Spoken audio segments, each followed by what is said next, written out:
আপনার স্মার্টফোন কেনার বাজেট হচ্ছে 15,000 টাকা, তাহলে সেই ক্ষেত্রে আজকে আমরা আসলে আপনার সাথে ইন্ট্রোডিউস করা দিব ইনফিনিক্সের একেবারে নিউলি লঞ্চ হওয়া একটা স্মার্টফোন, যেটা হচ্ছে ইনফিনিক্স হট 13।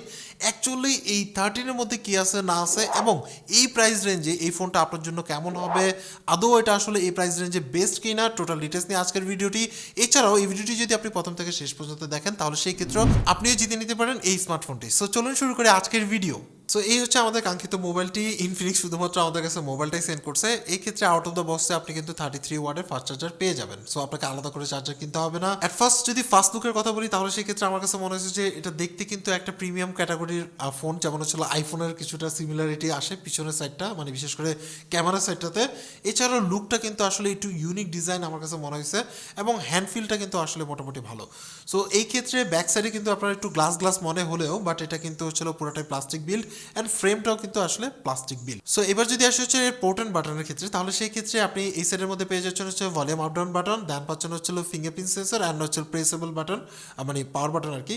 এছাড়াও নিচের মধ্যে আপনি পেয়ে যাবেন হচ্ছিল স্পিকার অ্যান্ড এই পাশে পাচ্ছেন হচ্ছিল টাইপ সি পোর্ট, এছাড়া মাইক এবং হচ্ছিল 3.5mm হেডফোন জ্যাক। এছাড়াও এই পাশের মধ্যে আপনি পেয়ে যাবেন হচ্ছিল সিম ট্রেস ডেডিকেটেড, যেহেতু আপনার হচ্ছিল মাইক্রো এসডি কার্ড আছে অপশন, সো আপনি অনায়াসে হচ্ছে দুইটা সিম এবং সাথে হচ্ছে একটা মাইক্রো এসডি কার্ড ইউজ করতে পারবেন। সো স্টোরেজ কিন্তু তেমন একটা ইস্যুস হবে না। এছাড়া উপরের সাইডে আপনি কোনো নয়েজ ক্যান্সেলেশন পাচ্ছেন না, পুরোটাই আসলে প্লেন।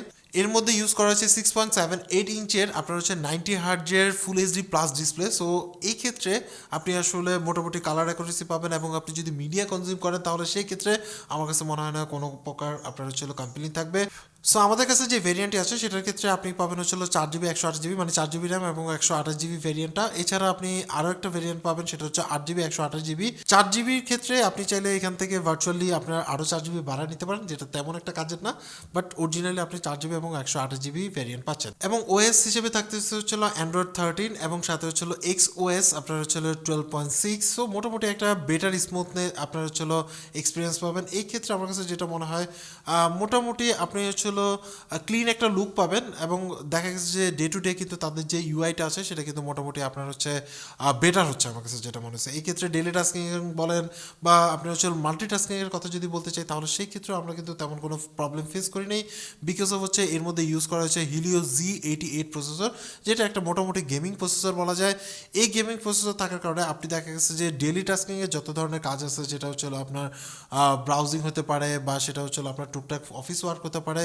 এছাড়াও আপনি যদি আসলে ছবি টবি তোলেন তাহলে সেই ক্ষেত্রে প্রসেসিংয়ের যে ব্যাপারটা আছে সেটা কিন্তু অনায়াসে হ্যান্ডেল করতে পারতেছিল এবং র্যাম ম্যানেজমেন্টও আমার কাছে মোটামুটি ভালো মনে হয়েছে 4GB যদি তুলনা করতে চাই তাহলে সেই ক্ষেত্রে। এবং এই ক্ষেত্রে যেহেতু G88 এর আপনার একটা পাওয়ার পাচ্ছেন, সো সেই ক্ষেত্রে আপনি যদি গেমিং করেন তাহলে টুকটাক আপনি আসলে সব ধরনের গেমিং আপনি খেলতে পারবেন। এই ক্ষেত্রে পারফরমেন্স যদি আমি বলতে চাই, প্রাইস পয়েন্ট যদি তুলনা করি তাহলে সেই ক্ষেত্রে আমার কাছে মনে হচ্ছে যে মোটামুটি একটা ভালো সাপোর্ট পাবেন আপনি আসলে গেমিং এর ক্ষেত্রে। এটা আসলে মিড লেভেল বা যারা আসলে এন্ট্রি লেভেলের গেমিং করতে চাচ্ছেন তাদের জন্য একটা এই প্রাইস পয়েন্ট যদি আমরা চিন্তা করি তাহলে সেক্ষেত্রে। আর যদি আপনি প্রো লেভেলের হয়ে থাকেন তাহলে সেক্ষেত্রে আপনার আসলে বাজেট অনেক বেশি বাড়াতে হবে। তো ডেলি টাস্কিং এবং পারফরমেন্স নিয়ে কিন্তু আমার কোনো আসলে কমপ্লেইন নাই, মোটামুটি আমি আসলে স্যাটিসফাই। সো এছাড়াও দেখা গেছে যে এটার মাধ্যমে কিন্তু আপনি আসলে মাল্টিমিডিয়া কনজিউম করতে পারবেন। এই ক্ষেত্রে আপনার সাউন্ড কোয়ালিটি বেটার পাবেন, বিকজ অফ হচ্ছে আপনি কিন্তু ডুয়েল স্পিকার একটা সাপোর্ট পাচ্ছেন। সো সেটা একটা অ্যাডভান্টেজ বলা যায় এবং মোটামুটি speaker quality loud and clear ছিল। এবং আপনি দেখা গেছে যে যেহেতু একটা বড় ডিসপ্লে এবং আপনার হচ্ছে 5 হোল থাকতেছে, সো সেই ক্ষেত্রে আপনি আসলে ডিস্ট্রাক্টেড হবেন না। যে কোনো মুভিজ বা আপনি হচ্ছে সিরিজ বা যে কোনো টাইপের মিডিয়া কনজিউমের ক্ষেত্রে আমার কাছে মনে হয় একটা বেটার সাপোর্ট পাবেন।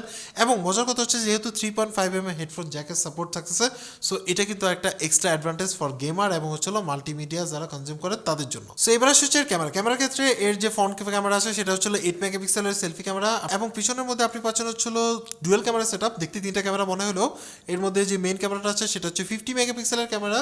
সো এবং নিচে যেটা আছে সেকেন্ড সেটা হচ্ছে আপনার আনসার্টিফাইড একটা ক্যামেরা এবং সাথে যেটা ক্যামেরার মতো দেখতে পাচ্ছেন সেটা হচ্ছে এলইডি ফ্ল্যাশ। সো লুকটা আমার কাছে মানে পারফেক্ট মনে হয়েছে। সো এই ক্যামেরার মাধ্যমে কিন্তু আপনি আসলে মোটামুটি ভালো মানের ছবি তুলতে পারবেন। যেমন হচ্ছিল ফ্রন্ট ক্যামেরা দিয়ে আপনি যদি লাইটিং কন্ডিশন ভালো থাকে তাহলে এই ক্যাটাগরির আপনি আসলে ছবি তুলতে পারেন, বাট তারপরে এটা আসলে আপনার ডিপেন্ড আপনি কিভাবে কোন সেটিংস ইউজ করে ছবি তুলতেছেন সেটার উপর ডিপেন্ড করে। এছাড়াও ব্যাক ক্যামেরা দিয়ে মানে 50 মেগাপিক্সেলের ক্যামেরা দিয়ে কিন্তু আপনি আসলে মোটামুটি এই ক্যাটাগরির ছবি তুলতে পারবেন। সো আমার কাছে যেটা মনে হয়েছে যে এটা আসলে এক এক ইনভায়রনমেন্টে বা এক এক লাইটিং কন্ডিশনে এক এক রকম হয় এবং এক এক পার্সনের উপর ডিপেন্ড করে যে আসলে আপনি আসলে কীভাবে ছবিটা ছবিটা তুলতেছেন, কোন সিচুয়েশনে তুলতেছেন এবং হাতের শেকনেস কেমন, টোটালটাই ডিপেন্ড করে হচ্ছিল ক্যামেরা ডিভাইস এবং হচ্ছিল আপনার নিজের উপরে। সো ওভারঅল জাস্ট আমাদের টেস্টিংয়ে যেটা মনে হয়েছে যে আপনি আসলে এটা অ্যাভারেজ থেকে একটু বেটার টাইপের আপনি ছবি তুলতে পারবেন এই প্রাইস রেঞ্জে যেই ফোনগুলো আছে সেই ক্ষেত্রে। ব্যাটারির ক্ষেত্রে কিন্তু এর মধ্যে ইউজ করা হচ্ছে 5000 mAh এর ব্যাটারি। সো বুঝতেই পারছেন যে মোটামুটি 1 ডে অ্যান্ড 1.5 ডে কিন্তু আপনি আসলে অনায়াসে এই ফোন ইউজ করতে পারবেন এবং আমার কাছে মনে হচ্ছে যে ব্যাটারি ব্যাকআপটা মোটামুটি ভালো ছিল আমাদের টেস্টিংয়ে। এছাড়াও দেখা গেছে যে যেহেতু 33 ওয়াটের ফাস্ট চার্জার পাচ্ছেন, সো সেই ক্ষেত্রে অনায়াসে কিন্তু আপনি আসলে এই ফোনটাকে চার্জ দিয়ে নিতে পারবেন। সো ব্যাটারি ব্যাকআপ নিয়ে আসলে আমার মনে হয় এই ফোন নিয়ে আপনার কোনো কমপ্লেইন থাকবে না। সো ওভারঅল যদি আমি আসলে কনক্লুশন করি যে এই ফোনটা আসলে কাদের জন্য, এই ফোনটা আসলে তাদের জন্য যারা আসলে আপনার একটা বাজেটের মধ্যে ভালো ফোন চাচ্ছেন। আমার কাছে মনে হয় যে এই বাজেটের মধ্যে একটা ওয়ান অফ দ্য বেস্ট তালিকায় যদি আমরা করতে চাই বা টপ 10 যদি বলতে চাই, তাহলে সেই ক্ষেত্রে মানে টপ 5-এর মধ্যে থাকবে।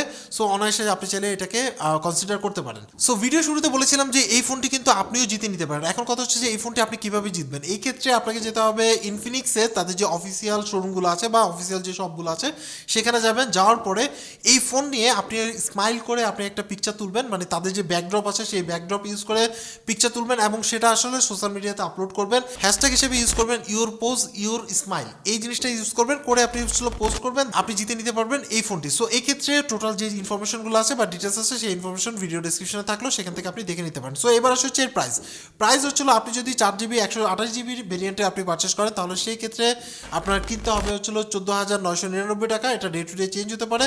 আর যদি আপনি আসলে 8GB 128GB যে ভেরিয়েন্ট আছে সেটা যদি পারচেস করেন তাহলে 17,499 টাকা। সো অ্যাকচুয়ালি আপনার কাছে এই ফোনটি কেমন লাগছে সেটা অবশ্যই কমেন্টস করে জানাবেন। সবাই ভালো থাকবেন, আল্লাহ হাফেজ।